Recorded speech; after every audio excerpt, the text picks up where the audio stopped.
오늘은 입술이 아닌 마음입니다 라는 제목으로 말씀을 나누고자 합니다. 사랑하는 성도 여러분, 어느 날 예수님께 아주 특별한 손님들이 찾아왔어요. 멀리 예루살렘에서 찾아온 바리새인들과 서기관들이었습니다. 당시 예루살렘은 종교의 중심지였고, 그곳에서 내려온 사람들은 오늘날로 말하면 총회의 신학자들이나 신학과 교수, 최고의 종교 지도자들이었어요.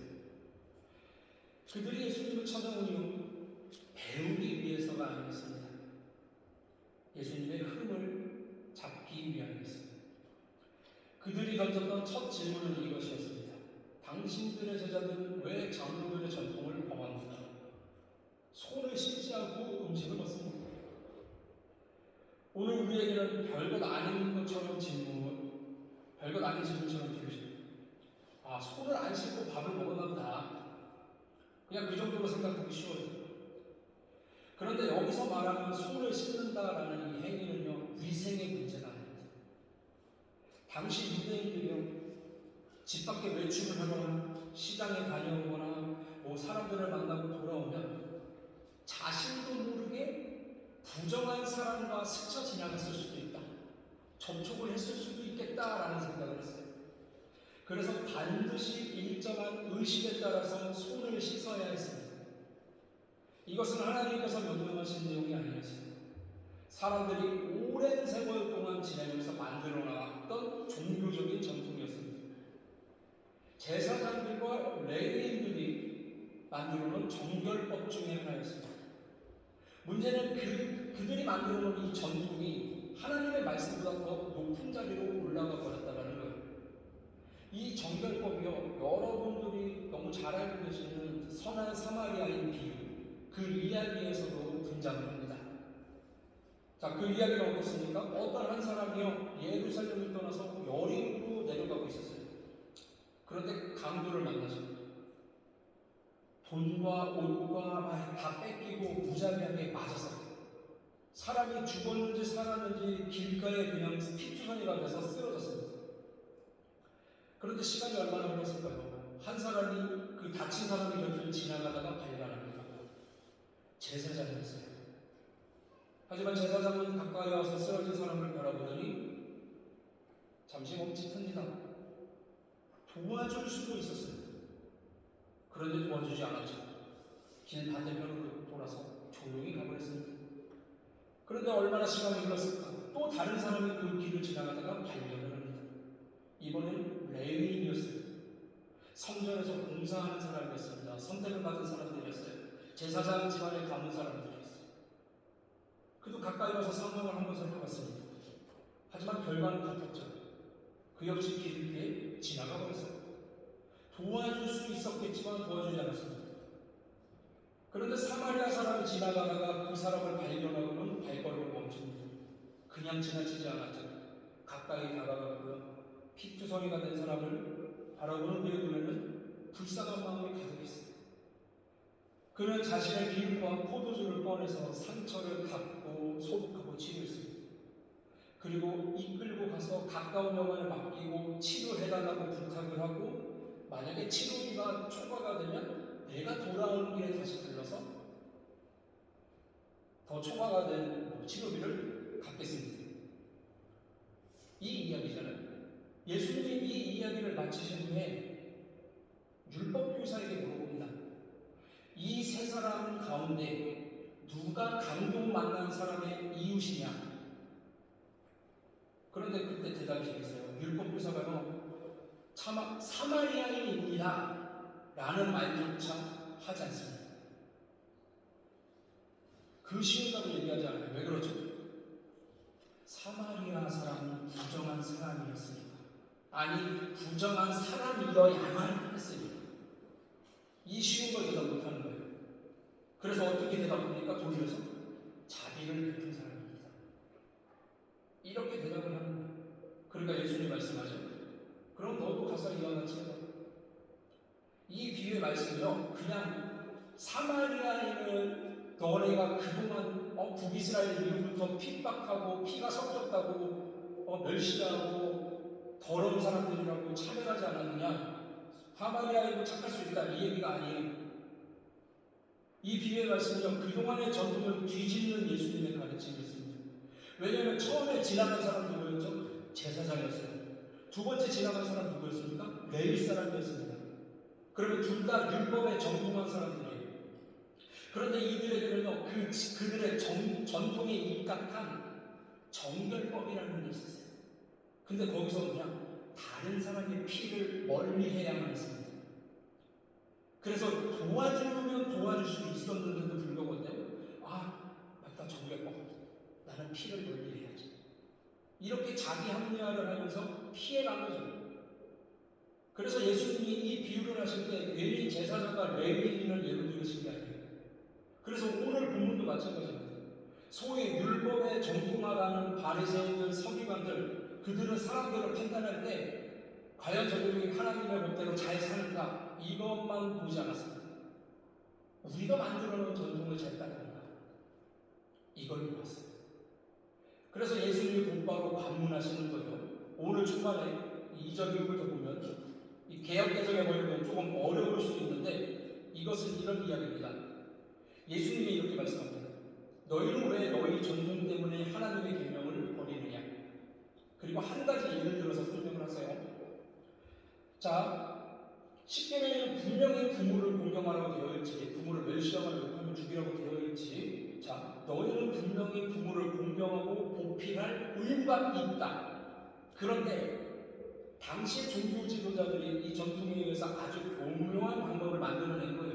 그게 뭐였냐면, 부모님을 케어하고 부모님께 용돈을 드리고 부모님을 도와드려야 할 재산이 나한테 있음에도 불구하고, 어떡하죠 어머니? 이 돈은 하나님께 드리기로 서원했습니다.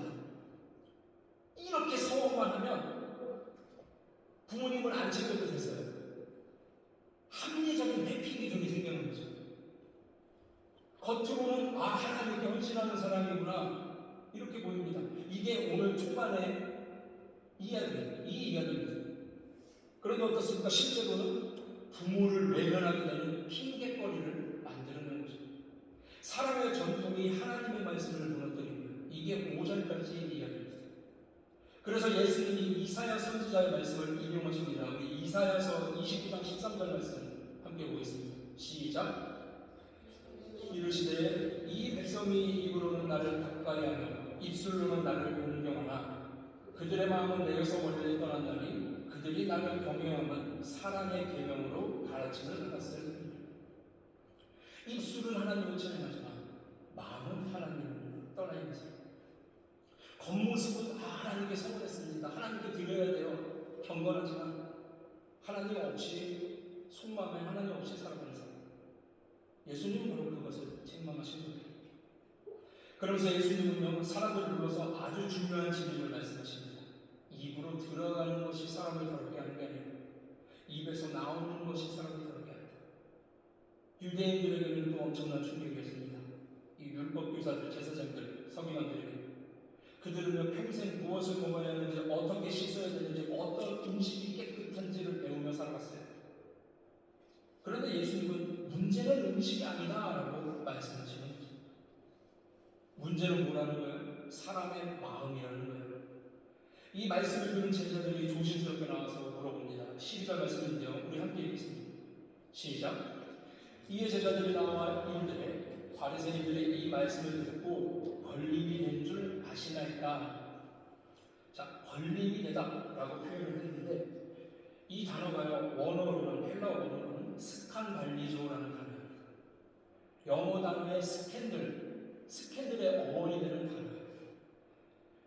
이 단어의 원래의 뜻은 덫에 방아쇠, 올무, 발에 걸려 넘어뜨리게 만드는 장애물, 이런 뜻을 포함하고 있어요. 따라서 이런 뜻이 됩니다. 제자들이 예수님께 와서 물어봅니다. 이렇게 말씀드렸어요. 주님, 방금 하신 말씀 때문에 바리새인들이 굉장히 화가 많이 났습니다.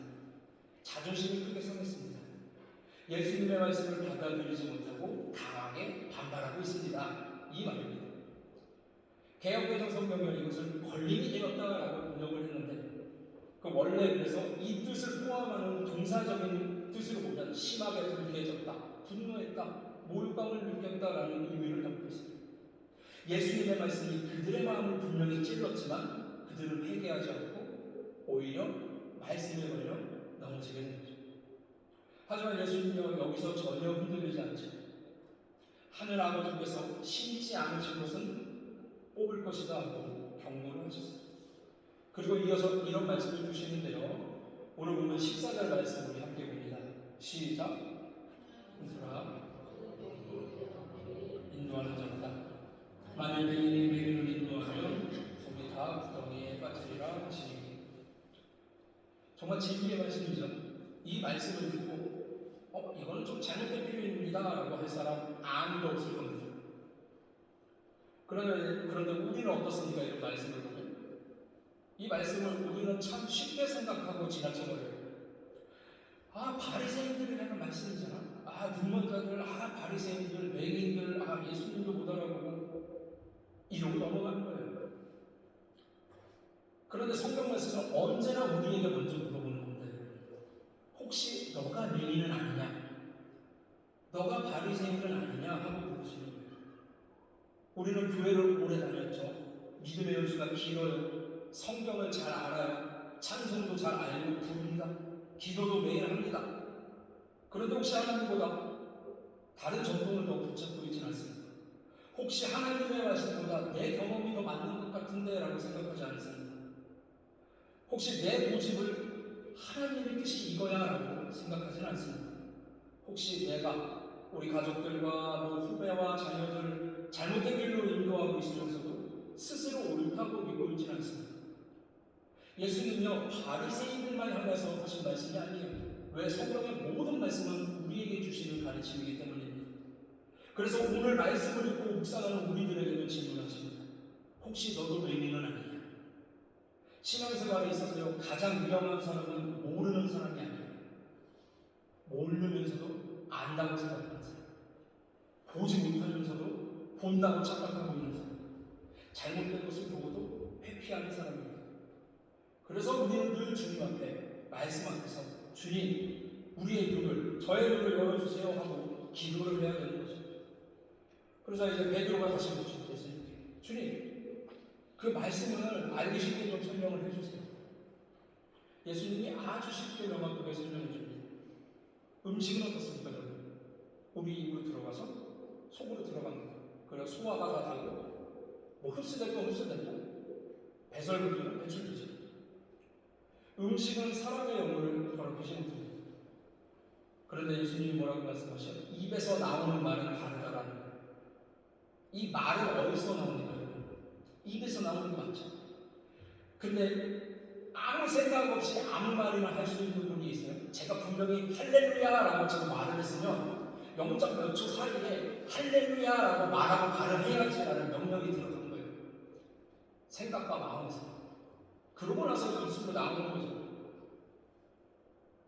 그래서 결국 말의 시작은 어디예요? 마음이라는 거예요. 예수님이요 18절 19절에서 분명히 이런 말씀을 주셨습니다. 우리 함께 읽습니다. 18절 19절 시작. 입에서 나오는 것들은 마음에서 나오나니 이것이야말로 사람을 더럽게 하느니라. 마음에서 나오는 것은 악한 생각과 살인과 간음과 음란과 도둑질과 거짓 증언과 비방이니. 아멘.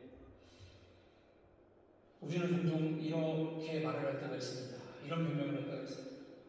실수로 한 말이에요. 화가 나서 그랬어요. 그냥 농담이었어요. 하지만 예수님은 그렇게 말씀하지 않는다. 말은요, 마음의 창문입니다. 말은요, 마음의 열매예요. 말은요, 우리 마음속에 무엇이 들어있는지를 보여줍니다. 평소에 마음에 감사가 넘치는 사람은 찔르면 감사가 터져나와요. 평소에 마음에 사랑이 있는 사람은 사랑이 나옵니다. 제가 예전에 이런 글을 한번 본 적이 있어요. 아주 어린 동생이 언니한테 물어보는 거예요. 뭐라고 물어봤지? 이렇게 물어봤나? 약간 뒤집어 섞으면 요즘 빡친다? 화가 난다를 좀 강조한 표현이잖아요. 언니 이게 뭐야? 라고 물어본 거예요. 그랬더니 그 언니가 뭐라고 대답을 했냐면, 너 전에 눈 오던 날 언니 밖에서 1시간 기다렸을 때 무슨 생각 들었어? 그렇게 물어봤어요. 그랬더니 여동생이 뭐라고 대답했는지 아세요? 보고 싶었지 라고 대답을 하는 거예요. 보통 추운 겨울날 눈 맞으면서 1시간 기다리면요, 사랑하는 연인 사이에서도 욕이 나옵니다. 그런데 내가 평소에 어떤 생각을 하고 있고 어떤 마음을 갖고 있느냐에 따라서, 상황에 따라서 어떤 말을 하느냐, 이게 굉장히 중요하게 작용이 된다는, 평소 마음에 분노가 가득하면 분노의 말이 나오겠죠. 평소 마음에 미움이 쌓여있다면 결국 미워하는 말들이 나올 거예요. 입은 마음의 스피커입니다. 그래서 입을 고치려고 하기 전에 먼저 어떻게 해야 됩니까? 마음을 잘 지켜야 되는 거예요. 그래서 잠언 4장 23절로 말씀하시죠. 무릇 지킬 만한 것보다 더욱더 너의 마음을 지켜라. 왜죠? 생명의 근원이 그에서 나느니라. 그런데 여러분, 정말 저 말씀대로라면 성경의 가르침들이야말로 정말로 진정한 하나님의 뜻이며 영혼을 살리는 말들일 거예요. 그냥 그 얘기를 왜 말씀드리냐? 특별히 목회자인 저는 입술에서부터 파수꾼을 세워서 영혼을 살리는 말만, 사랑하는 말만, 감사가 넘치는 말들만 나와야 될 거예요. 그런데 저는 그 한 달 동안 그러지 못했습니다. 매일같이 집에서 울면서 기도했어요. 우라통이 나고요. 화가 너무 많이 나요. 6월 3일 이후부터 진짜로 스트레스를 너무 많이 받았어요. 정말로 혼란한 시대입니다. 이제는 숨기려고도 하지 않는 것 같아요. 여러분, 이제는 우리가 알고 있던 자유로운 대한민국은 사라진 것 같아요. 거짓이 진실처럼 전해지고, 불법이 아무렇지도 않은 듯한 게 포장이 되고, 정의가 침묵되는 시대를 살아가고 있습니다. 그런데 우리가 구약 성경을 잘 보면 이렇게 나라가 혼란할 때마다 하나님은 어떻습니까? 백성들이 엇나갈 때마다, 왕이 잘못될 때마다 하나님은요, 주저없이 선지자를 보내셨고, 선지자들은 용기 있게 하나님의 뜻을 다 왕들에게 전했습니다. 북이스라엘 왕 아합의 시대를 생각해보면 엘리야요, 왕 앞에서 두려워하지 않았습니다. 바알 숭배가 온 나라를 뒤덮고 있을 때도 침묵하지 않았습니다. 오직 여호와만이 우리의 하나님이시다라고 외쳤습니다. 이 한마디를 외치기 위해서 자신의 생명을 걸었습니다. 또 유다의 선지자였던 나단이 다윗이 잘못했을 때 찾아갑니다. 그때 다윗은 절대적인 권력을 갖고 있던 사람이었어요. 하지만 나단은 다윗 앞에서 왕이 바로 그런 사람입니다 라고 하면서 왕이 죄를 지었습니다 라고 하나님의 말씀을 그대로 전했어요. 하나님의 사람은 시대가 혼란하고 자기가 위험해진다고 해서 침묵하지 않았습니다. 죄를 죄라고 말해야 할 때조차 침묵하는 것은 성경에 말하는 선지자의 모습도 아니죠. 그런데 여러분, 7월 7일부터 일명 입틀막법이라고 해요. 입을 틀어막는다. 정보통신망법 개정안이 시행이 됐어요. 말이 되게 많은데, 그 중에 가장 저한테 심각한 건 뭐냐면, 이제 여러분 유튜브에서 방송에서 기독교인이, 목사가 동성애는 죄다, 동성애는 지옥 간다, 이런 말을 하면 혐오의 표현으로 고발이 됩니다. 그렇게 아직까지 반대했던 그 차별금지법이요, 평등법 안에 들어가면서 또 허위 사실을 발언하지 못하게끔 막아버렸어요. 그러니까 봐요. 동성애하면 지옥 갑니다 라고 제가 주장을 하면 이것도 어떻게 보면 허위 정도예요. 내가 증명할 수 없습니다. 그리고 어때요? 플러스 혐오의 표현입니다. 그런데 여기서 더 나쁜 문제는 뭐냐? 제가 이런 말을 했어요. 저는 동성 커플 죄를 못 씁니다. 저는 동성애 죄라고 생각합니다. 성경에 하면 분명히 죄가 맞습니다 라고 얘기하면, 제가 만약에 동성 커플한테 이 얘기를 했잖아요. 근데 이 얘기를 듣고 상처받은 동성 커플이 고소를 할 수도 있어요. 이해를 해요. 근데 그것도 넘어서 어떻게 됩니까? 제3자가 권영기 목사가 저런 말 했습니다라고 제3자가 고발할 수 있어요. 누구나 신고하고 고발할 수 있습니다. 이게 대한민국 법으로 바뀌었습니다. 그런데 교회가 너무 불편해요. 세상형 성경의 하나님의 법이 곧 불법이다라고 얘기하는데 침묵하고 있습니다. 여러분, 이런 케이스로 정말 힘을 내서 기도해야 됩니다.